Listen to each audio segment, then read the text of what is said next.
사실상 우리가 예수님이 세상에 오셨다는 자체가 날마다 우리 삶 속에서 기억돼야 돼요. 그분이 나를 구원하고 세상에 오셨다는 이 사실, 이것을 성탄이라고 말하는데, 우리가 성탄이라는 말 자체는 성경에 없어요. 근데 거룩한 탄생이라는 말을 붙였어요. 이건 어떤 인생에 태어나도 거룩한 탄생이라는 말을 붙이지 않습니다. 오직 예수님에게만 성탄이라는 말이 거룩성자거든요. 거룩한 탄생, 거룩한 자가 탄생됐다는 소리예요. 이 말이 붙을 수 있는 것이 유일한 대명사예요. 세상에 어떤 누구에게도 성탄이라는 말을 쓰지 않습니다. 어떤 종교가도 어떤 유명한 성인이랄지라도 결코 그에게는 성탄이라는 말을 쓰지 않아요. 그런데 예수님에게만은 이 성탄이라는 말을 썼습니다. 거룩한 탄생이라는 뜻이에요.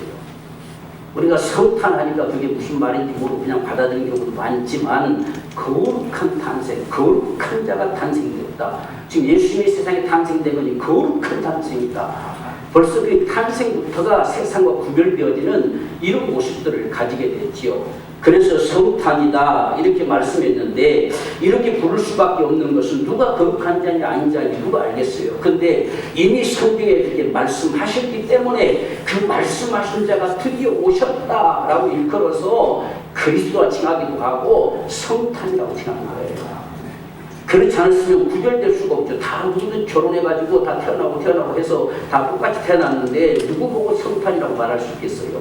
그런데 예수님의 탄생만큼은 말씀하시던 자가 오셨다는 거예요. 아멘. 그렇기 때문에 이건 특별한 탄생이에요. 이 거룩한 탄생이에요. 하나님이 친히 세상에 육신되어 오신 겁니다. 아멘. 그래서 우리가 이사야 9장 6절을 보면, 이는 한 아이가 우리에게서 낳고 한 아들을 우리에게 주신 바 되었는데 그 어깨는 정사를 메었고 그 이름은 기묘자라 모사라 전능하신 하나님이라 영존하신 아버지라 평강의 왕이라 할 것이니라.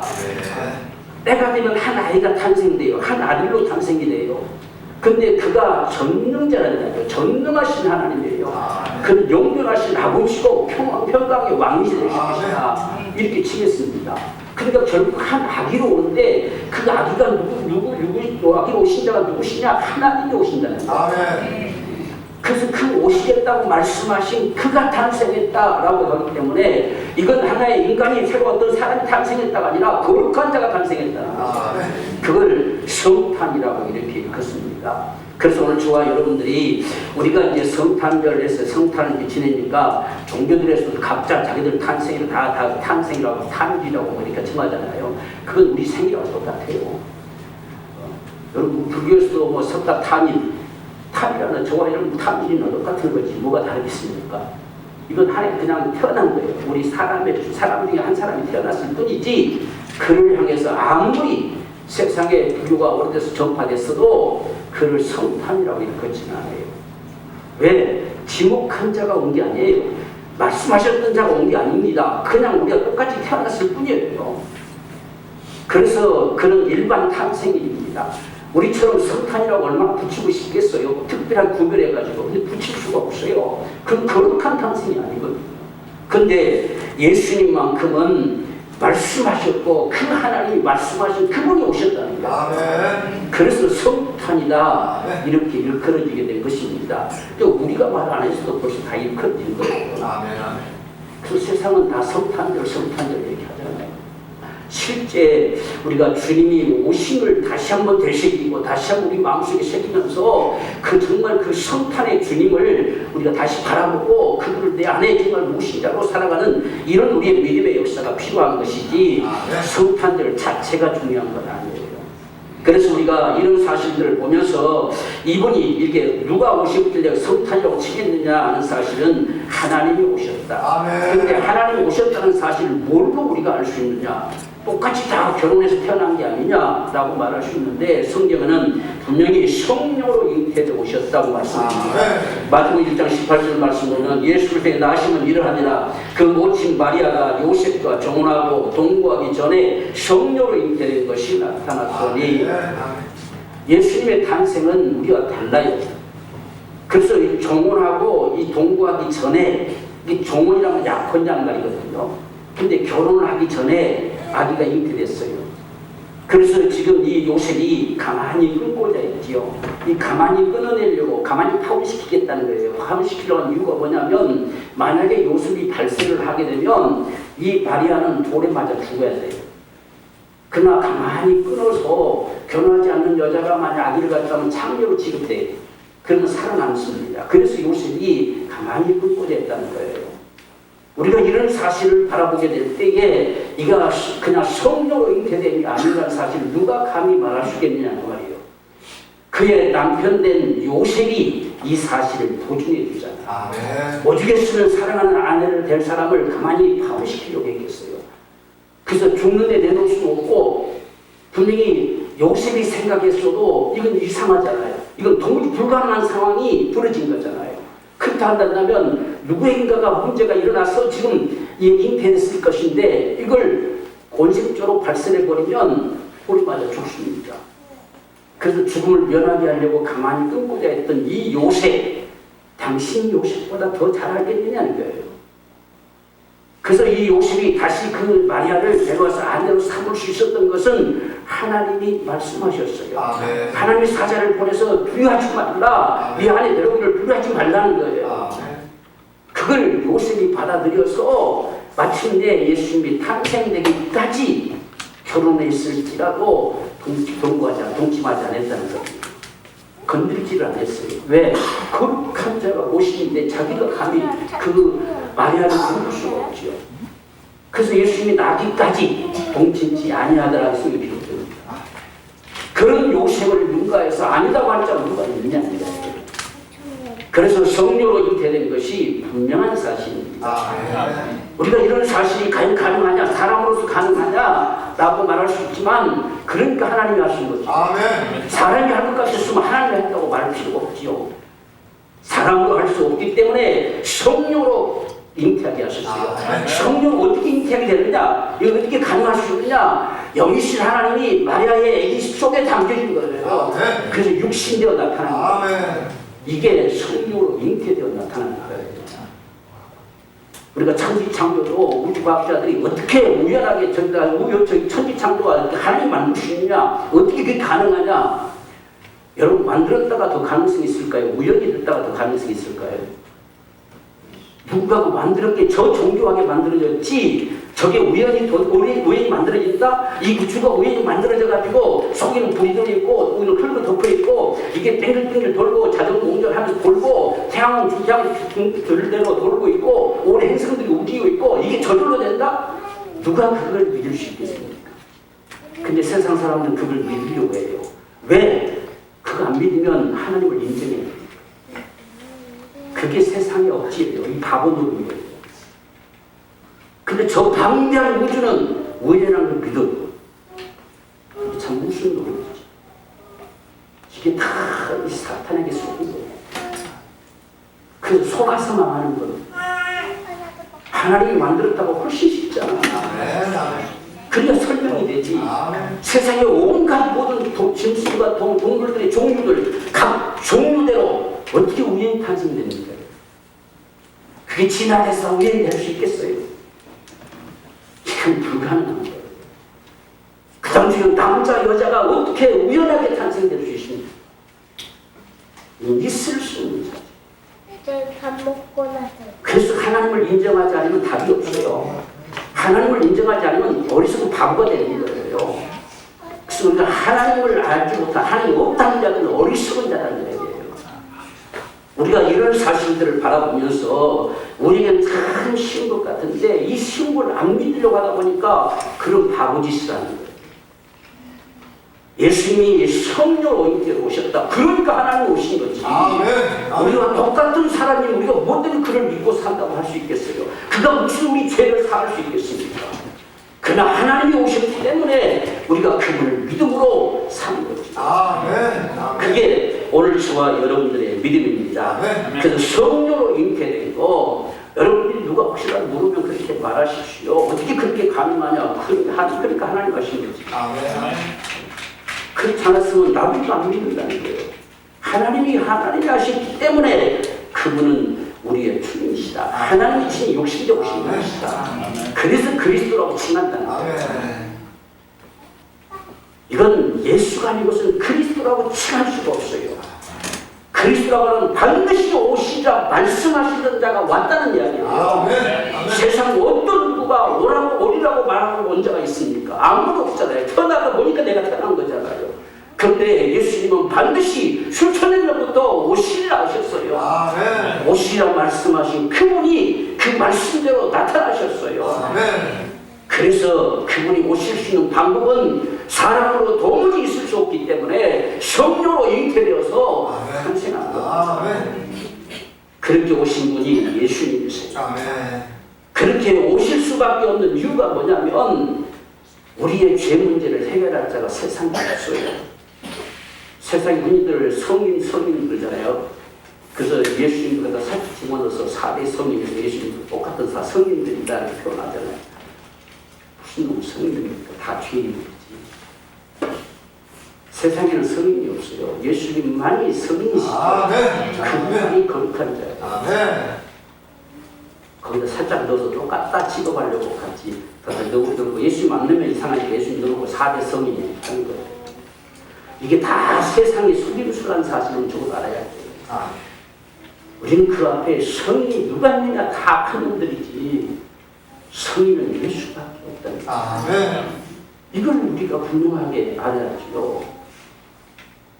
그래서 죄 문제를 해결할 자가 세상에 없어요. 그렇기 때문에 하나님이 오셔야 돼요. 아멘. 인생으로서는 모든 사람이 죄인인데 누가 우리 죄 문제를 해결할 자 있겠어요? 그래서 예수님이 오실 수밖에 없습니다. 아멘. 또한 오늘 저와 여러분들의 이 멸망의 문제를 해결할 방법이 없습니다. 세상 사람은 죽음은 끝났다 생각하지만 사람은 죽음으로 결코 끝나지 않아요. 아멘. 아멘. 죽음으로 영혼의 시작이에요. 시작. 이 땅에 살아가는 거 100년 오래 사는 것 같지만 여러분 살아본 적 어때요? 금방이잖아요. 금방. 우리가 아기 때나 가만히 간 것이 느껴지지만 살다 보세요. 금방 저와 여러분 금방 벌써 이제 갈 때가 다 돼가잖아요. 금방 가는 거예요. 근데 그 다음에는 영원이에요. 영원. 아멘. 아멘. 그때는 바꿀 수도 없고 어떻게 변경시켜볼 수도 없고 다른 방법이 없어요. 그런 멸망의 문제를 해결할 자가 세상에 없어요. 여러분 어떤 세상의 종교가 멸망자고 영생된다는 종교가 있습니까? 결코 없잖아요. 어디서 그런 말을 해요? 누가 그런 말을 할 수 있겠어요? 여러분 우리가 가진 이 믿음의 세계라는 것이 얼마만큼 엄청난 사실들을 우리 스스로가 확신해야 돼요. 아멘. 아멘. 아멘. 어떤 종교에서 과연 당신 멸망차고 영생 얻는다는 말을 누가 줄 수 있겠어요? 아무도 줄 수 없어요. 그런 게 줄 수 있었으면 벌써 기독교가 막경쟁했겠지요. 그런데 그렇게 할 수 있는 방법이 없습니다. 마침내 우리를 영원한 천국으로 이끌어 드릴 수 있는 길이 없어요. 다 모든 사람들이 죄를 지어서 다 지옥 가게 돼 있어요. 사람이 지옥 가는 것은 죄 지었다라고만 해서 가는 것이 아니라 죄를 지음으로 해서 마귀에게 속해버렸어요. 마귀가 지옥 가는 건데 마귀라는 놈이 절대로 우리를 놔두지 않아요. 그걸 깨뜨려버리지 않고서는 저와 여러분들이 거기서 해방될 수가 없어요. 그걸 깨뜨려버려야 돼요. 그걸 박살내버려야 돼요. 그래야 저와 여러분이 거기서 해방되는 거. 이게 바로 구원이에요. 아멘. 그 구원된 자들이 많이 천국 갈 수 있어요. 아멘. 여러분 이 말이요 우리 숨 떨어진 순간에 확인될 거예요. 아멘. 아멘. 아멘. 숨 떨어진 아멘. 지금은 설마 할 수도 있어요. 근데 숨 떨어진 순간에 영원히 돌이킬 수 없는 그 사실이 확인될 거예요. 아멘. 아멘. 그래서 숨 쉴 때 우리가 잘 숨고 사는 게 아멘. 필요합니다. 아멘. 아멘. 아멘. 우리가 설령 예를 들어서 정안 믿고 싶어도 속눈샘 치고라도 믿어보면 되잖아요. 아멘. 아멘. 그 못하면 억지로 안 믿어요. 근데 사실상 안 믿는 자체도 속는 겁니다. 다 원수마귀가 못 믿게 하는 거예요. 다 가로 나가서.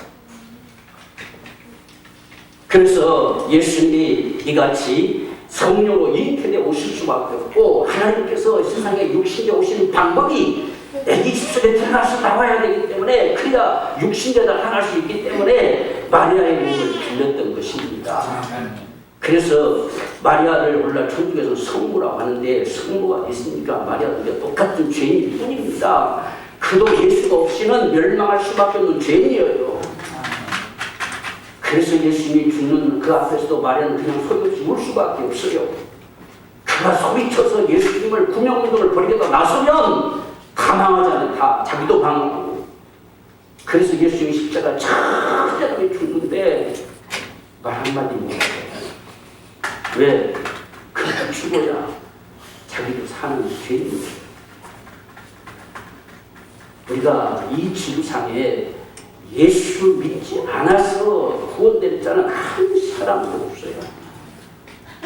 그걸 인정해야 됩니다. 인정해야.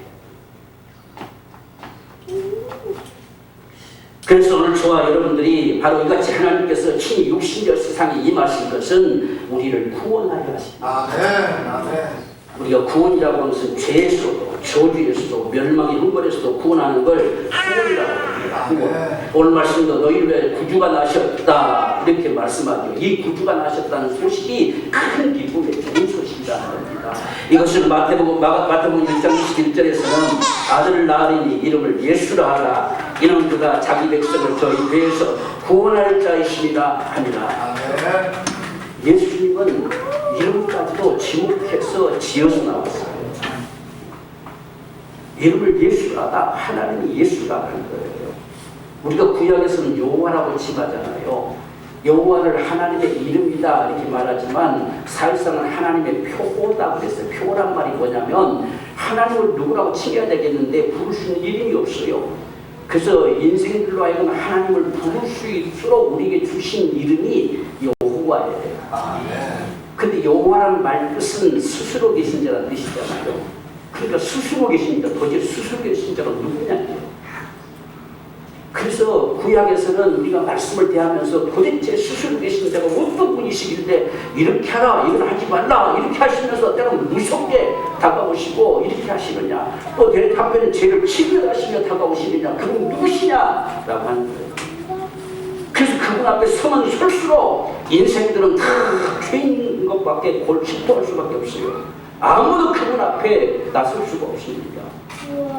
그런 인생들 앞에 마침내 예수께서 세상에 오시면서 오실 때에 이름을 예수라 하라 그랬어요. 그것은 구원합니다. 원래 말은 여호와께서 너를 구원하신다. 여호와는 구원이시다 이 뜻이 예수라는 말이에요. 그러니까 앞에서 지금 구약에서 여호와라고 말씀하셨던 것이 드디어 풀린 거예요. 이게 바로 하나님을 아는 거예요. 여호와를 안다고 다 아는 게 아니에요. 그분이 구원이심을 알아야 돼요. 그분이 인생들 가운데 역사에 오신 이유가 저번에 생명 중에서 영생 중에서 그분이 이렇게 말씀해 오신 거예요. 그래서 마침내 예수라 할 때에 온 세상이 기뻐할 수밖에 없어요. 인생들을 이 죄에서 살자로 구주가 오셨구나. 이게 큰 기쁨의 좋은 소식이라는 거예요. 오늘 저와 여러분들도 이 사실을 확신하고 어째서 가장 큰 기쁨의 좋은 소식이냐 이게. 여호와 앞에는 다 징벌당할 수밖에 없어요. 그런데 그분이 이름을 대는 예수라고 불러라. 나는 구원이다. 구원을 위해 지금까지 행해왔고 구원 때문에 예수를 죽는 데까지 지금 내놓습니다. 그를 예수라고 불러라. 그러면 너희가 산다는 거예요.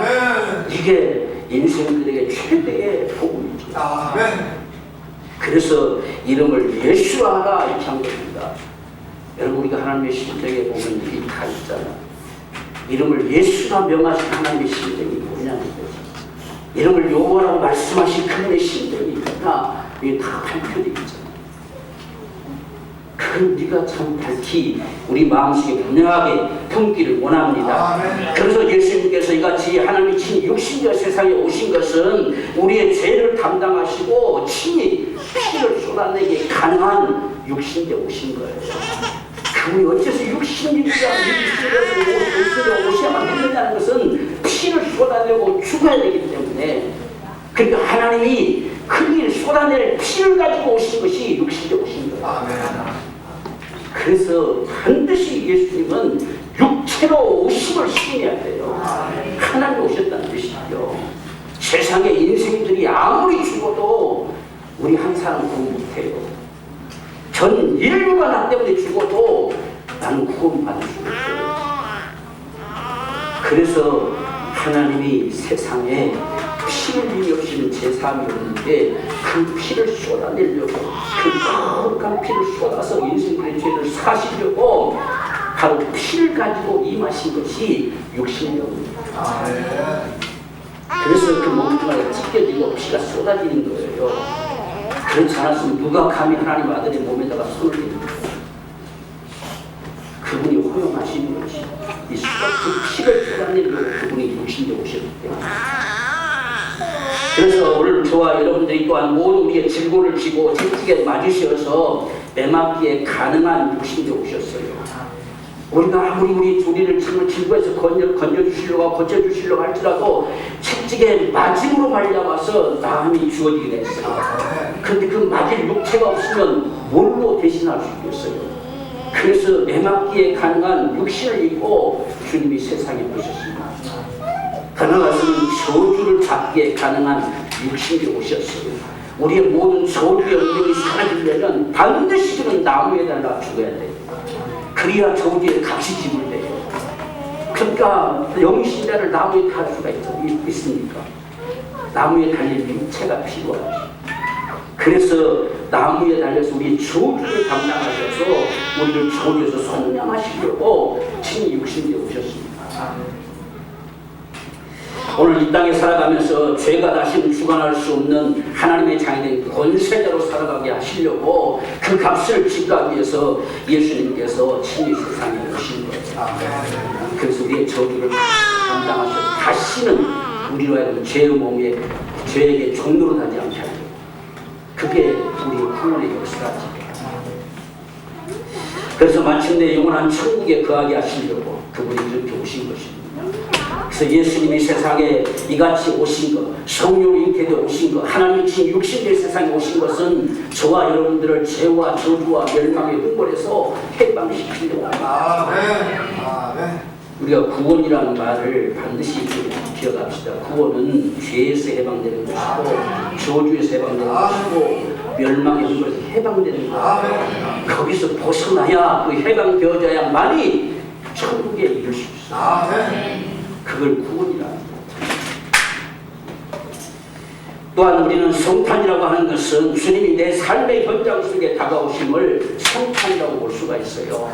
자, 옛날에 2000년 전에 마국간에 태어난 예수 그것만이 성탄이 아니라 내 안에 오심도 성탄이에요. 하나님이 지금 내 안에 오셨다. 이게 바로 성탄이라는 사실입니다. 그래서 우리가 마태복음 1장 23절을 보면 보라 처녀가 잉태하여 아들을 낳을 것이요 그 이름은 임마누엘이라 하리라 하였으니 이는 번역한즉 하나님이 우리와 함께 계시다. 하나님이 우리와 함께 계시고 예수님이 육체로 오셨던 그 육체는 죽음과 부활을 못하는 원루시지만 그러나 그분은 올려 가버리고 끝나는 것이 아니라 성령으로 다시 오셔서 우리와 함께 하시려고 임마누엘 하시려고 세상에 오심이 성탄이에요. 그리고 오늘 저와 우리 삶을 살아가면서 정말 예수님이 내 안에 계시기를 원해요. 예수님을 정말 모신 사람들 이것이 우리 성탄의 축복입니다. 그분이 내 안에 계셔요. 이걸 흔히 고상한 말로는 하나님 나라라고 표현하는데 하나님 나라가 임한다. 하나님 나라가 임한다. 내 안에 오신 천국, 내 안에 오신 스님이 하나님 나라예요. 그래서 하나님 나라가 임했어요. 오늘 우리 지금 하나님 나라 안에 있어요. 마침내 영혼의 거할 천국에 다다르겠지만 지금도 우리는 하나님 안에 있다는 거예요. 그분이 통치 안에 있어요. 이게 성탄의 축복입니다. 주님이 처음 세상에 나타나실 때도 천국이 왔다 했잖아요. 세상에 통치하시려고. 그 가운데서 다 빼냄을 받은 사람들의 이 모임체를 교회로 만드신 것입니다. 그 주님의 교회에 대한 저와 여러분들 이제는 주님이 내 안에 오셔서 우리가 하나님 나라 안에 있다는 사실을 조금 더 확신하기 원합니다. 그래서 우리의 권세가 이길 수가 없는 거죠. 이게 오늘 저와 여러분에게 일어나는 성탄의 축복입니다. 그래서 예수님께서 참 인생들에 다가가시면서 많은 사람들을 고치시고 살리시고 치료하시고 하는 역사들을 나타내신 역사가 그게 바로 성탄이에요. 오늘 우리 삶 속에도 성탄이 12월 25일만 성탄이 아니라 이같이 우리 삶의 현장 속에 성탄의 축복이 충만하게 되기를 주여 축원합니다. 우리가 요한복음 14장 16절 18절 말씀 보면 내가 아버지께 구하겠으니 그가 또 다른 보혜사를 너희에게 주사 영원토록 너희와 함께 있게 하시리니 성령께서 오십니다. 하나님의 영이 우리에게 오신다. 우리가 하나님을 이렇게 계시는 모습이 아버지와 아들과 성령으로 이렇게 계시는 분을 하나님이라고 생각합니다. 그러니까 우리가 하나님이 누구시냐 했을 때는 아버지와 아들과 성령으로 이렇게 존재하신 분이 한 분 하나님이시다고 생각하는 거예요. 그러니까 우리는 우리가 가장 쉬운 예로서는 나무를 빌드면 금방 쉬워져요. 나무가 온 줄기가 있고 가지가 있고 이파리가 있잖아요. 그걸 통틀어서 나무라고 하잖아요. 구층 따지면 여기 나무 온통 그다음 가지 잎 이렇게 이야기하지만 그걸 통칭할 때는 한 그루 나무예요. 이와 같은 모습이 한 분 하나님이라고 생각하는 거예요. 그래서 하나님은 한 분이시다 말씀하는데 어째서 아들도 하나님이고 아버지도 하나님이고 또 성령도 하나님이고 하나님 몇 분이시야 이렇게 생각하면 안 돼요. 우리가 그런 말씀을 이제 오늘날 우리가 표현을 하려고 하다 보니 삼위일체는 말을 표현했는데 삼위일체란 말도 좀 오수 있는 말이에요. 그래서 자꾸만 삼위일체 말을 했다가 다 이단되는 사람이 얼마나 많은지 몰라요. 그래서 성경은 삼위일체란 말을 안 쓰잖아요. 안 쓰고도 말이 돼야 돼요. 성경에서 말 안 쓰고 있잖아요. 안 쓰는데 우리가 하나님 믿는데 아무 이상 없잖아요. 이건 아버지와 아들과 성령으로 이렇게 존재하신 분이 우리 하나님이시다니까. 그렇게 구별하면 아주 쉽습니다. 그래서 우리가 하나님이라는 칭호는 사람이라는 칭호와 나무라는 칭호와 같은 맥락이에요.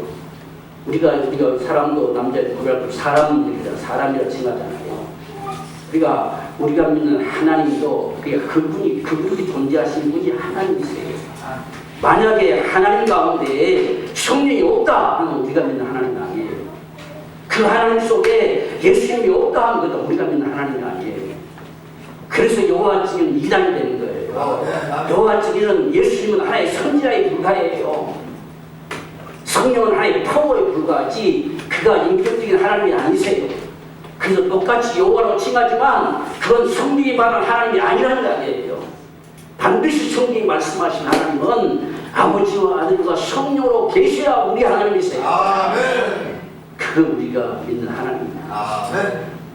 그건 존재적인 칭호입니다.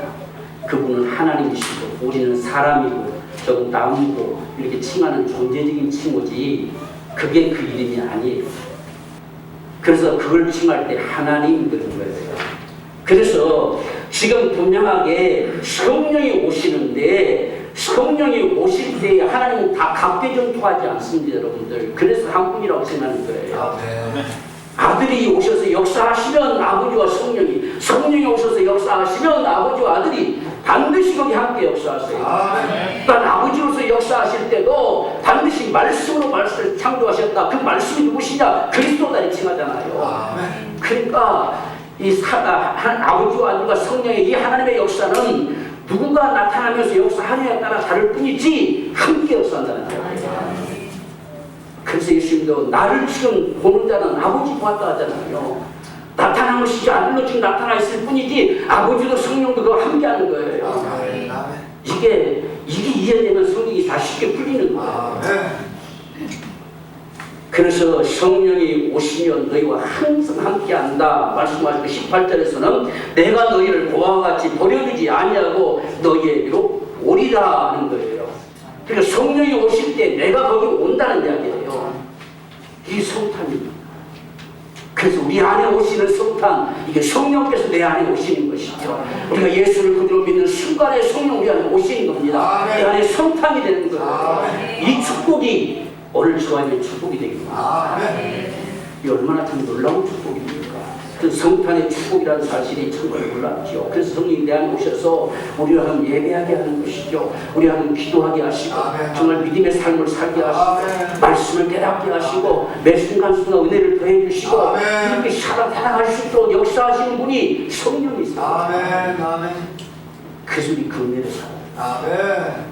그분이 내 안에 거하셔야 돼요. 아멘. 그분이 나를 주관하시고 아멘. 나를 감독케 아멘. 하시고 나를 이끄시고 아멘. 나를 깨닫게 하시고 아멘. 이렇게 할 수 있는 이 삶의 역사가 우리가 성탄의 축복입니다. 아멘. 아멘. 그래서 내가 엉뚱한 길 갈 때 그분이 나를 간섭해 오셔야 되죠. 아멘. 내가 힘들고 고통스러울 때 그분이 나를 상관해 오셔야 되죠. 아멘. 내 안에 계신 성령으로 말미암아 주님이 이렇게 역사하십니다. 아멘. 그 너희를 고아와 같이 버려두지 아니하고 내가 너희에게로 오리라. 아멘. 이렇게 성령의 아멘. 역사입니다. 그저 성령이 그날에 20절 더 가서 말하면 20절은 그날이란 말입니다. 그날 성령이 오시는 그날에 내가 너희 안에 너희가 내 안에 아버지가 내 안에 내가 아버지 안에 그러니까 같이 움직이는 모습을 나타내주고 있죠. 그래서 그분이 너희를 진리 가운데로 이끌리라. 아멘. 이게 하나님의 축복, 이게 성탄의 축복입니다. 아멘. 우리가 마지막으로 우리가 예수님 다시 오심으로 이어지는 게 성탄입니다. 성탄의 축복이 없이는 주님 다시 오시는 그날 그분을 맞이할 수 없어요. 그래서 우리는 마지막 우리가 주님이 다시 오실 그날이 성탄의 최대의 축복이지요. 아멘. 오시는 그분 앞에 설 수 있어야 돼요. 아멘. 아멘. 그렇지 않으면 우리 지금 무슨 이 신앙에 무슨 가치가 있겠어요?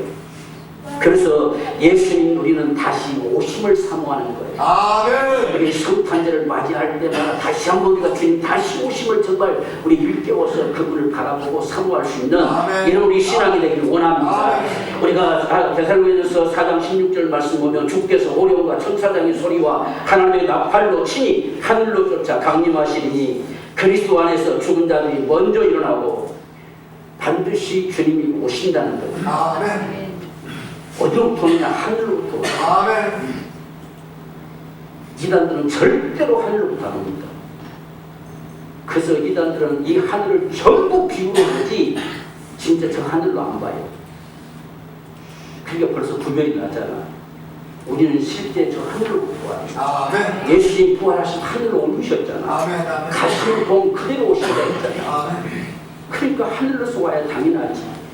여러분 주님 다시 오실 때는 얘기로 태어나는 게 아니에요. 하늘로서 오시지. 아멘. 죽은 자 가운데 부활하신 그분이 직접 오시는 거예요. 아멘. 아멘. 그게 예수님의 재림입니다. 아멘. 어떤 세상에 누가 얘기로 태어나가지고 내가 재림일 수다 전부 거짓이죠. 그 망하는 길이죠. 다시 오실 주님은 하늘로 올리신 그분이 오셔요. 아멘. 아멘. 그게 예수님의 재림입니다. 아멘. 그날에 조용하게 절대 임하지 않습니다. 주께서 호령과 천사장의 소리와 하나님의 나팔 소리가 온 땅을 진동하며 오십니다. 아멘. 이 주님 오셨는지 안 오셨는지 우리가 분명히 구별할 수 있어요.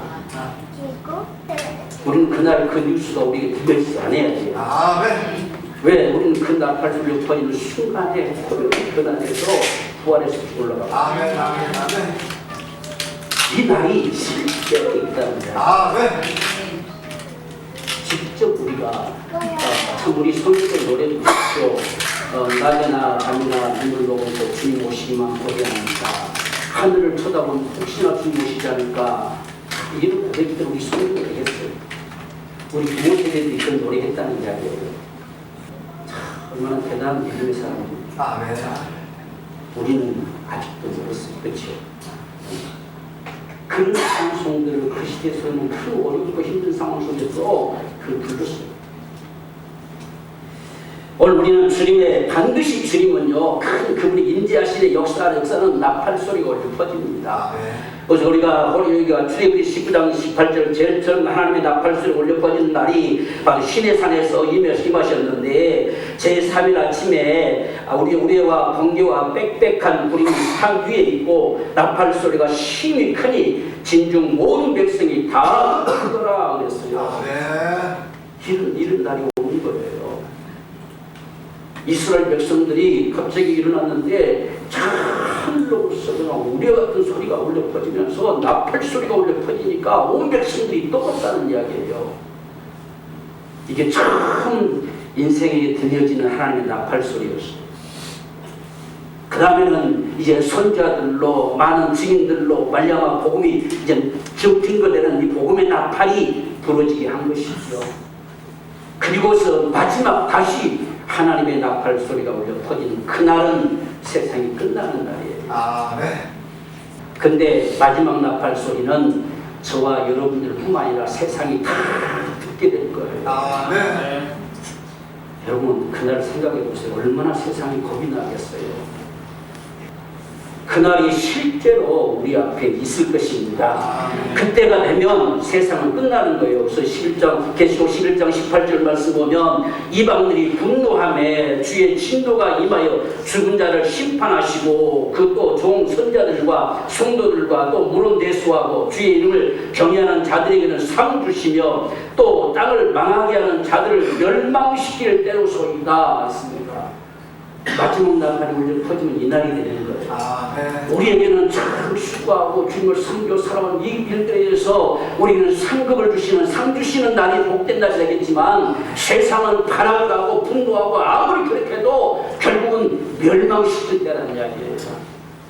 이것이 세상의 마지막 나타날 역사입니다. 우리는 이날을 생각하면서 정말 주님 다시 오심을 참 고대하고 사모하는 자라. 아멘. 아멘. 저와 여러분 분명하게 우리는 듣게 될 겁니다. 아멘. 여러분 그 소리가 들려오면 그 순간 우리는 부활해요. 아멘. 몸이 호련히 바뀌어져 버려요. 부활에는 그 바뀝니다. 죽은 자들은 부활하여 일어나고 우리는 순식간에 바뀌어져요. 아멘. 그 소리가 들려왔는데 안 바꿔지면 우리가 수상한 거예요. 근데 그때 안 바꿔지면 기회가 없어요. 그때 아무리 울고 해도 하나님이 기회를 주지 않아요. 나팔 소리 울려 터지면 모든 게 끝난다 했잖아요. 그 이유는 심판밖에 없어요. 하나님이 지금 세상을 쓸어버린 심판밖에 없습니다. 그 나팔 소리를 퍼져올 때 우리가 변화돼야 돼요. 변화돼서 주님 공주 다 끌어 올려가야 돼요. 그게 우리의 최대의 소망이지. 아멘. 이게 성탄의 축복에서 이어진다는 거예요. 아멘. 성탄의 축복이 없으면 이건 결코 우리 것이 되지 않아요. 그래서 이러한 성탄의 축복이 오늘 저와 여러분 모두에게 정말 충만하게 되어지기를 주의 이름으로 축원합니다. 아멘.